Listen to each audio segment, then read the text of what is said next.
오늘부터 이제 마태복음 25장 새 비유를 함께 나누게 될 텐데, 우리가 지난 주까지 마태복음 24장의 말씀을 나누면서 예수님이 들려주신 종말과 그리고 마지막 재림에 대한 이야기를 함께 나눴습니다.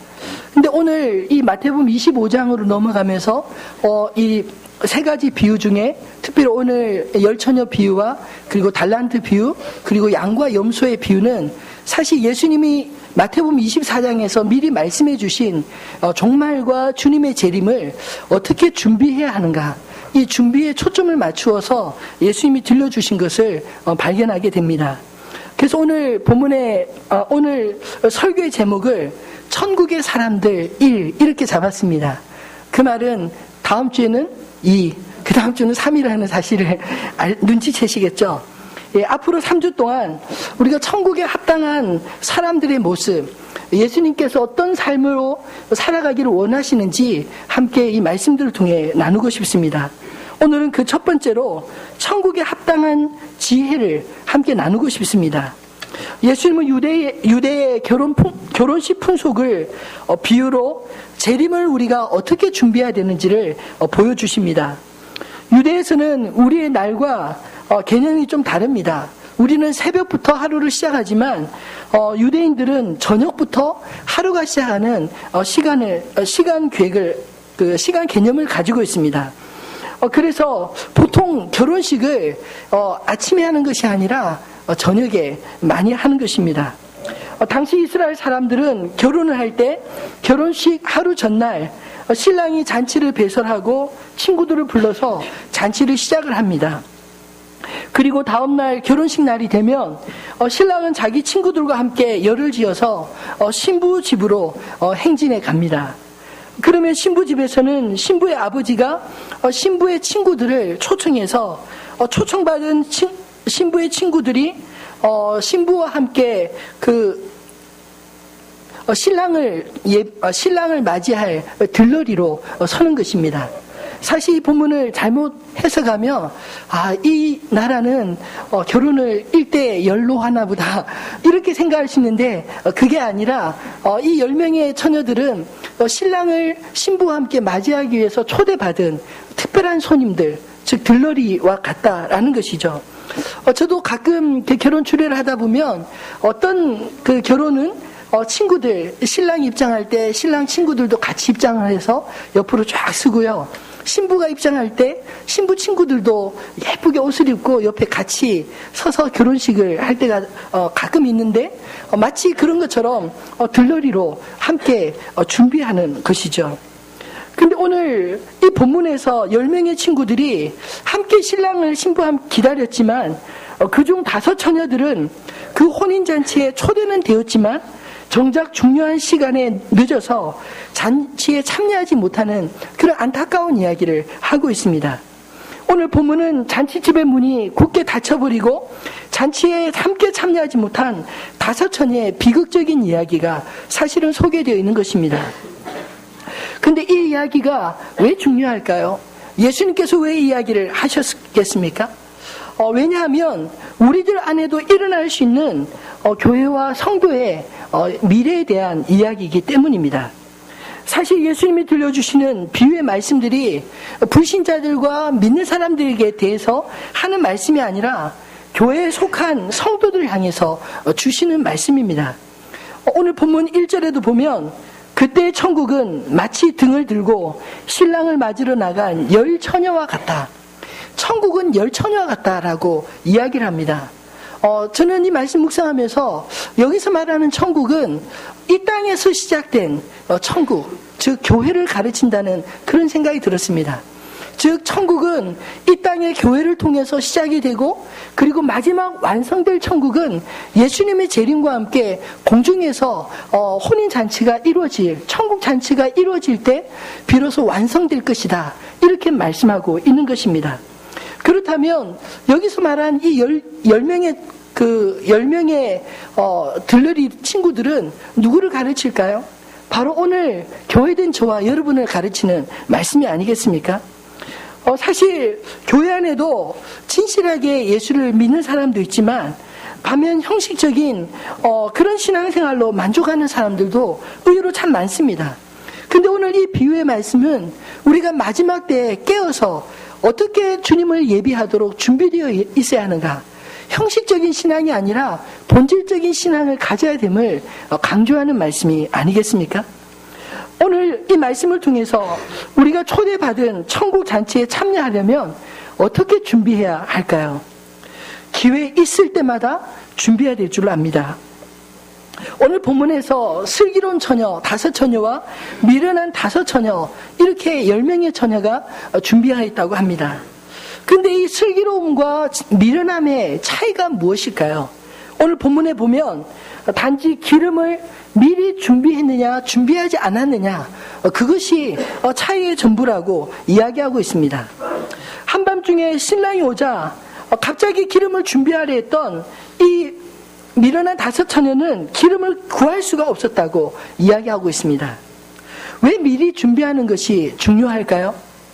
사실 평상시는 준비를 잘하는 것이 어쩌면 불편하게 느껴질지 모릅니다. 그러나 정작 중요한 시간에 결정적인 순간에는 그 준비하는 것이 얼마나 소중한지를 깨닫게 되는 것입니다. 다 함께 등불이 켜져 있을 때는 잘 몰랐지만 정작 중요한 시간에 기름이 떨어지자 준비가 되지 않는 사람들은 혼비백산할 수밖에 없었습니다. 아마도 이들은 기름이 떨어지면 빌리거나 사거나 그렇게 하면 되겠지, 이렇게 막연하게 생각했던 것이 아닐까요? 근데 오늘 본문에서 보여주는 것처럼 정작 중요한 순간에는 준비할 시간도 부족하고 함께 나누어 쓰기도 부족하다라고 이야기합니다. 준비할 수 있을 때 미리 준비해야 된다는 그런 말씀이죠. 준비라는 것은 바로 위기의 순간에 빛나게 되어 있습니다. 준비란 어쩌면 평상시를 위해서가 아니라 위기의 순간, 정말 중요한 순간을 위해 준비하라는 그런 말씀이 아닐까요? 그러고 보면 예수님의 비유, 많은 비유들 가운데 이런 준비에 대한 비유들을 많이 들을 수 있습니다. 가령 반석 위에 지은 집과 모래 위에 지은 집의 그 비유의 말씀도 같은 메시지가 아닐까요? 평상시는 잘 모릅니다. 어쩌면 모래 위에 지은 집이 훨씬 근사하게 빨리 아름답게 장식되어 있을지 모릅니다. 그러나 위기의 순간에 잘 준비된 반석 위에 지은 집은 끄떡없었지만, 그러나 모래 위에 대충대충 멋만을 위해서 지어진 집은 하루아침에 와르르 무너져서 그 흔적조차 찾을 수 없었다고 이야기하고 있습니다. 아마도 우리들 중 누구도 우리 인생이 마치 무너질 집을 짓는 것과 같이 그렇게 살고 싶은 사람은 없을 줄 압니다. 그러나 다만 편하게 대충대충이라도 빨리 짓고 싶은 욕망이 그렇게 무너질 집을 짓는 것처럼 그렇게 우리 인생을 살아가고 있는 것이 아닐까요? 오늘 본문에 미련한 5처녀는 혼인잔치를 실컷 함께 준비하고 있다가 정작 참석하지 못하니 얼마나 억울하겠습니까? 어떤 목사님은 이 미련한 5처녀를 아주 재미있게 이렇게 표현하시더라고요. 헐레벌떡 신자, 허겁지겁 신자. 아마도 예배 올 때마다 항상 헐레벌떡 허겁지겁 오니까 이렇게 표현한 것이 아닐까요? 우리의 신앙생활이 그래서는 안 될 줄 압니다. 사실 은혜라는 것, 하나님 앞에 예배한다는 것, 그것은 이 자리에 와 있는 시간만 중요한 게 아니라 오기까지의 준비, 과정조차 다 하나님이 받으실 만한 예배가 아니겠습니까? 우리 신앙생활에 때가 되면 하면 되지 뭐, 이렇게 생각하며 차일피일 미루다 보면 사실 우리가 준비해야 될 충분한 준비 시간이 없게 될 수도 있다는 것을 기억해야 되지 않을까요? 인생의 황혼기가 오기 전에, 눈이 밝으며 총명이 흐려지기 전에 진실되게 그리스도를 믿으며 준비하며 사시는 저와 여러분이 되어지기를 소원합니다. 어떤 분이 폐암 말기로 6개월밖에 살지 못한다는 선고를 받았습니다. 그분은 인생의 마지막을 어떻게 보내야 할지를 생각하며 자기가 빚진 자들에게 일일이 찾아가서 빚을 다 갚았다고 합니다. 그리고 그동안 잘 사랑하지 못했던 사람들을 찾아가서 용서하고 사랑했으며, 그리고 마지막 남은 6개월 동안 자녀들과도 더 많이 대화하고 사랑하며 지냈습니다. 근데도 훨씬 많은 시간이 지나고도 죽지 않자 주변 사람들이 다시 한번 진료를 받아보라 권해서 진료를 받아봤는데 그 결과 의사의 오진으로 판명이 됐다고 합니다. 이를 본 많은 사람들이 아니 그동안 그 마음 졸였던 거 생각하면 얼마나 억울하겠느냐, 또 빚을 빨리 갚지 않아도 될 빚을 미리 다 갚느라 돈도 많이 쓰고 했을 텐데 억울하지 않느냐 이렇게 물었다고 합니다. 그저 그분이 아니라고, 오히려 내 인생의 지난 6개월 동안이 어느 때보다 가장 소중하고 의미 있는 삶을 살았노라, 이런 고백을 했다는 것입니다. 그리고 앞으로도 이제까지 살아왔던 그 많은 시간보다 오히려 짧지만 의미 있게 보냈던 6개월처럼 그렇게 살고 싶노라, 그런 고백을 했다고 합니다. 이분에게는 의사의 오진이 오히려 큰 혜택이 아니었을까요? 덕분에 생의 마지막을 종말을 생각하며 더욱 가치 있는 삶을 살게 되었기 때문입니다. 예수 그리스도를 재림을 기다리는 준비하는 자들은 어떻게 이 땅에서 살아야 마땅하겠습니까? 헐레벌떡 또 허겁지겁 신자와 같은 그런 모습으로 그저 현실의 그 급에서 형식적인 신앙생활에 만족하기보다 우리 인생에 하루하루 의미 있게, 오늘이 마지막인 것처럼, 오늘 주님을 맞을 것처럼 그렇게 의미 있게 살아야 마땅하지 않겠습니까? 사실 우리 인생의 황혼에 예수를 믿어도 우리는 구원받을 수 있을 것입니다. 그러나 문제는 내가 생각한 그 시기까지 내 인생에 기회가 주어질지는 사실 아무도 모르는 것입니다. 시간은 내게 주어진 시간만큼 사용할 수 있는 것이지 내가 미래의 시간을 만들어가며 살 수 있는 존재는 아니기 때문이죠. 그래서 우리에게 주어진 시간 안에 겸손히 우리가 주님을 영접하고 겸손하게 주님을 섬겨야 마땅하지 않겠습니까? 가깝게는 우리 인생의 종말을 생각하며 살아야 되고, 궁극적으로는 천국을 소망하면서 주님을 배울 준비를 할 기회가 아직 남아있는 오늘 이 순간 하루하루 소중하게 준비하며 살아가는 저와 여러분이 되어지기를 소원합니다. 두 번째로, 천국의 잔치에 초대받으려면 보이지 않는 것들부터 우리가 잘 준비해야 되지 않겠습니까? 오늘 본문에서 먼저 등장하는 준비물은 사실은 등불입니다.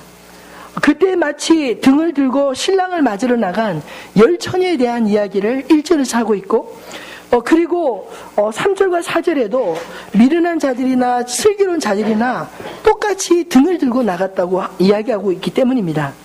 7절에도 밤중에 신랑이 왔다라는 소식을 들을 때 먼저 일어난 여인들이 기름을 먼저 챙긴 게 아니라 등을 먼저 챙겼다고 이야기하지 않습니까? 그렇다면 여기서 말하는 등불은 무엇을 가르칠까요? 말씀을 따라가려는 삶의 자세, 신앙의 첫 출발을 가르치지 않겠습니까? 시편 119편 105절 말씀에 보면 주의 말씀은 내 발의 등이요 내 길의 빛이니이다 말씀하십니다. 등불을 밝히는 것은 하나님의 말씀으로 어두운 세상을 비추는 것과 같습니다. 아마도 오늘 본문에서 10처녀 모두가 등을 들고 신랑을 맞으러 나갔다는 표현은 등이 우리 신앙생활을 표현한 그런 말씀이라고 생각됩니다. 이 등은 어두운 곳을 밝힐 뿐만 아니라 사람들에게 나를 보이게 하는 것처럼 신앙은 숨길 수 없는 것입니다. 사람들은 내 마음에 어떤 생각을 하며 살아가는가 보다 어떤 행동을 하며 살아가는가를 먼저 보게 되지 않을까요? 그래서 사람들은 보이는 모습을 더 많이 의식하며 살아가는지도 모르겠습니다. 사람들은 나에게 사람들이 어떤 이야기를 하는지, 어떤 평가를 내는지에 예민하고 좋은 평가를 받기 위해서 그렇게 애쓰며 살아가고 있다는 것입니다. 그런데 이 등이 보이는 것을 상징한다면 기름은 보이지 않는 것을 상징하지 않겠습니까? 근데 오늘 본문에서 사실 보다 강조되어 있는 것은 보이는 등이 아니라 보이지 않는 등을 밝힐 수 있는 근원이 되는 기름을 더 강조하고 있습니다. 이것은 겉으로 드러나지 않는 신앙의 내면이 얼마나 중요한지를 예수님이 아시기 때문에 더 강조하고 있지 않을까요? 사실 겉으로 드러나는 신앙생활은 비슷하게 흉내를 낼 수 있을지 모르지만 보여지지 않는 하나님과의 관계나 성령 충만은 우리가 흉내낼 수 없기 때문입니다. 사람들에게 인정받기 위해서 외식하는 행동으로 사람들을 속일 수 있을지 모르지만 하나님의 눈은 속일 수 없다는 것입니다. 왜냐하면 하나님은 겉모습을 보고 평가하는 분이 아니라 우리의 중심까지 아시는 분이시기 때문이죠.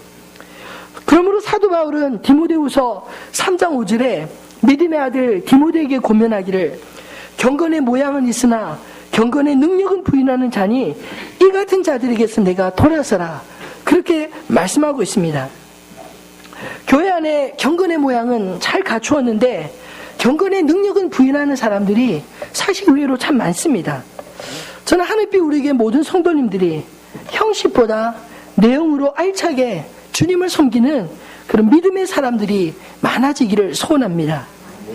우리가 교회에 있다는 것 그 자체가 이미 어쩌면 이 10명의 그 신랑을 기다리는 처녀들과 같이 이미 우리가 초대받은 자에 포함되어 있다, 이것을 의미하는 것이 아닐까요?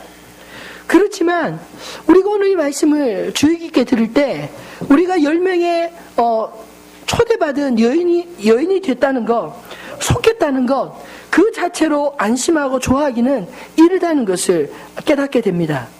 그것보다 더 중요한 것이 하나님이 기뻐하시는, 하나님이 찾으시는 사람으로 살아가고 있는지 우리 자신을 정직하게 돌아보라, 그렇게 말씀하고 있기 때문입니다. 교회 안에서 혼인잔치에 참여할 이 준비된 처녀들, 지혜로운 처녀들도 있지만 그러나 겉모습은 잘 준비된 것 같지만 실제로는 아직도 준비되지 않는 그런 기름을 가지지 않은 미련한 처녀들이 교회 안에 함께 섞여 있다고 말하고 있기 때문입니다. 사실 그 차이가 현실 속에는 잘 구별되지 않습니다. 오늘 본문에서 신랑이 더디움으로 10처녀 모두가 다 졸며 잘세, 이렇게 말하지 않습니까?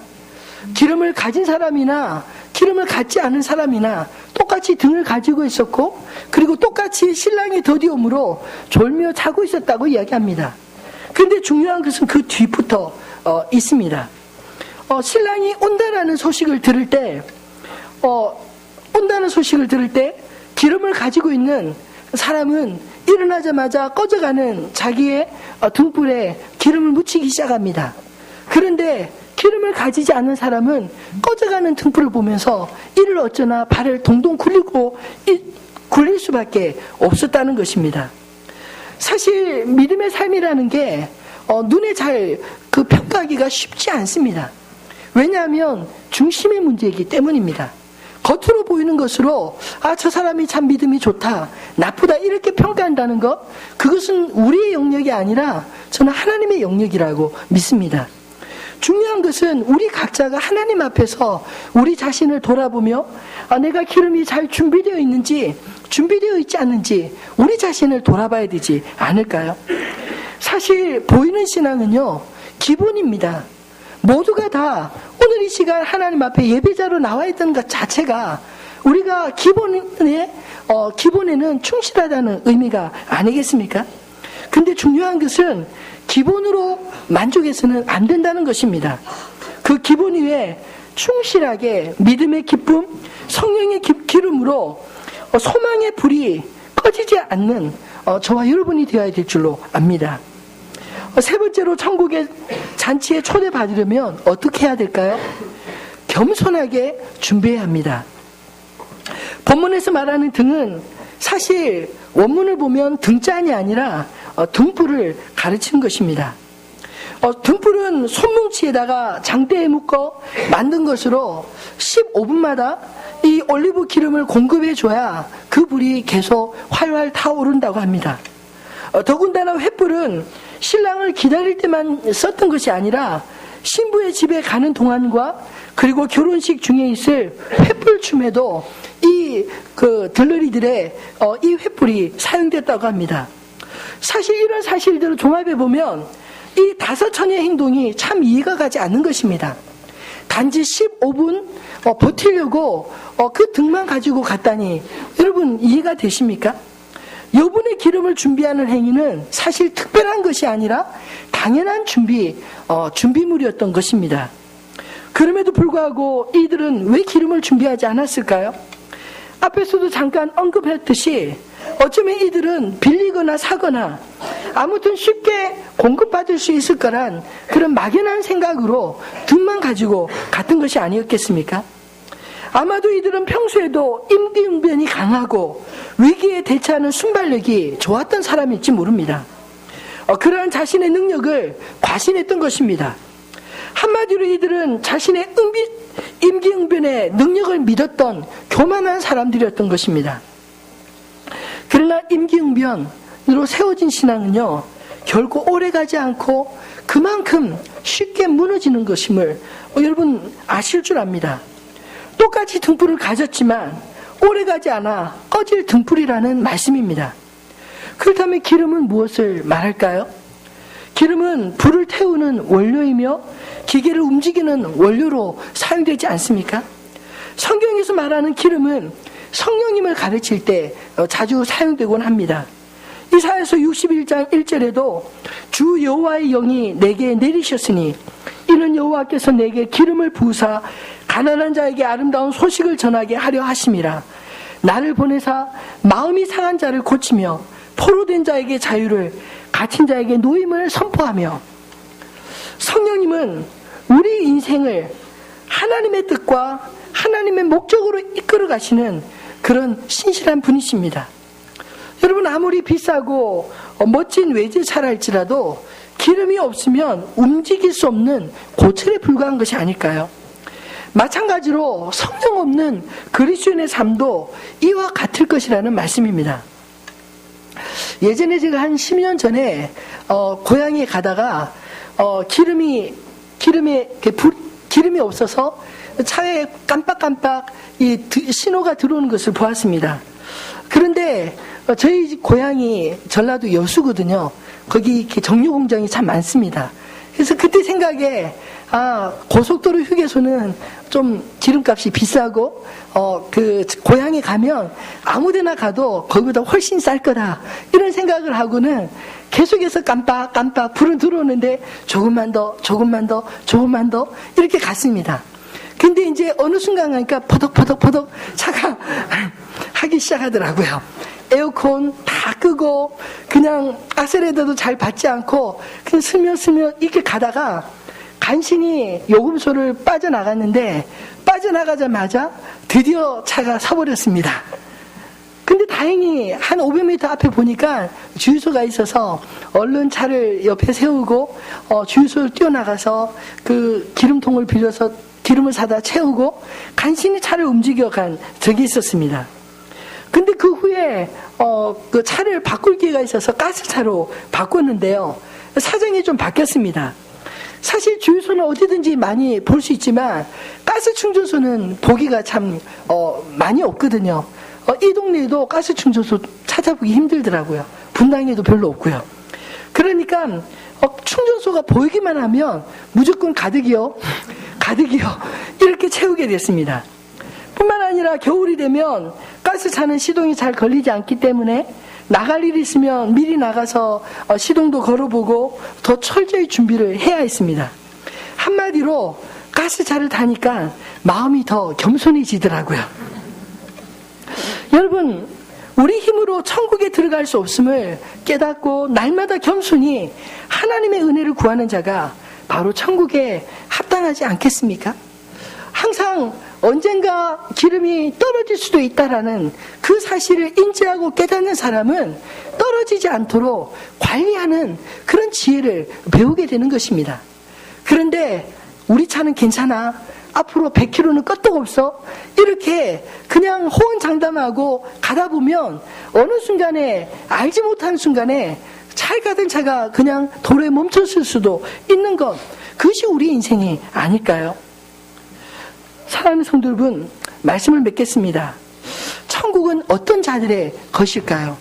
오늘 예수님이 들려준 이 마태복음 25장의 세 비유 가운데 첫 번째 이 열천이에 대한 비유는 천국은 지혜로운 자들의 나라이다, 이렇게 선포하는 것 같습니다. 마지막 13절, 그런즉 깨어있으라. 너희는 그날과 그때를 알지 못하니라. 이 말씀은 오늘 이 이야기를 들려주시는 예수님의 목적과 의도가 담겨져 있는 말씀입니다. 우리는 주님이 오시는 그날과 그때를 알지 못합니다. 다만 주님이 오신다고 하셨기 때문에 우리는 반드시 그 오실 날을 준비하며 기다리고 있는 것 뿐입니다.